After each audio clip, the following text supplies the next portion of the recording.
आप दीपक भव में आप सबका हृदय से स्वागत है। नमो बुद्धाय। तो अपने ज्ञान मार्ग की साधना को आगे बढ़ाएंगे और जो भी बुद्ध को जानते हैं उनको तो पता ही होगा कि बुद्ध की राह पे चलने के लिए 10 पारमिताओं का हमें अनुकरण करना पड़ता है, पालन करना पड़ता है। तो जिसमें से कि एक पारमिता के विषय में हम लोग पहले ही जान चुके हैं, जो हमारी दान की पारमिता है।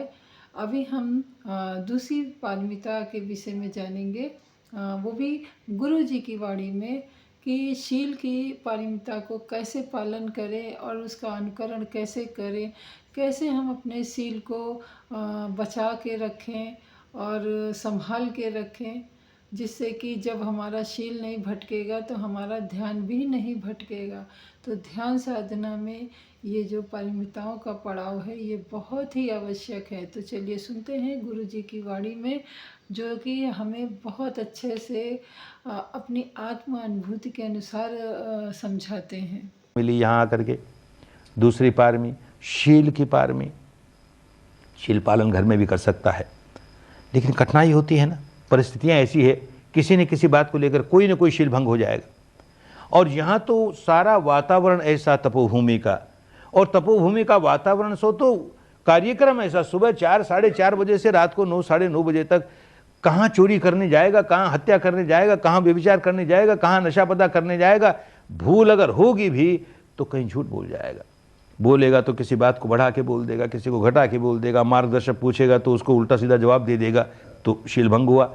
तो उसी के लिए कम से कम आपस में तो बात नहीं करे, 9 दिनों तक पूर्ण मौन। अरे तो 9 दिनों का तो हमारा बड़ा अच्छा शील हुआ ना, निष्कलंक शील हुआ, हमने कोई गलती नहीं की 9 दिनों तक।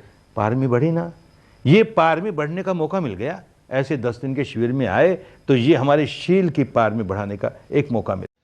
तो देखा भी आपने और सुना भी आपने गुरु जी को कि किस प्रकार से उन्होंने दूसरी पारमिता के शील के विषय में अपने बहुत ही सरल शब्दों से और जो उन्होंने अनुभूति किया है उन एहसास से उन्होंने समझाया। तो आशा है आपका कुछ मार्गदर्शन आपका हुआ होगा और कुछ ना कुछ ज़रूर नया सीखा होगा आपने, क्योंकि कितनी बार भी सुन लो, हम लोगों को लगता है हम तो पहले भी सुन चुके हैं, हमें ये सब आता है। परंतु जब हम गुरु जी को सुनने लगते हैं या हमारा जो गृहस्थ जीवन है उसमें कहीं ना कहीं हम चूक जाते हैं। तो बीच बीच में जब हम गुरु जी को सुनते हैं तो हम जो त्रुटियां करते रहते हैं उनमें सुधार हम लोग लाते हैं, अपनी ही आदतों में सुधार लाते हैं। जब हम अपने में एकदम त्रुटिहीन रहेंगे और त्रुटि नहीं हमारे जीवन में रहेगी, तभी जाके तो हम किसी को दूसरे को समझा पाएंगे। तो आशा है आपको ये वीडियो पसंद आई होगी। तो मैं अपनी वाणी को यहीं पे विराम देती हूँ, मिलती हूँ अगली वीडियो में। तब तक के लिए नमो बुद्धाय। मंगल हो आपका भी, हमारा भी और सृष्टि के समस्त प्राणी जनों का।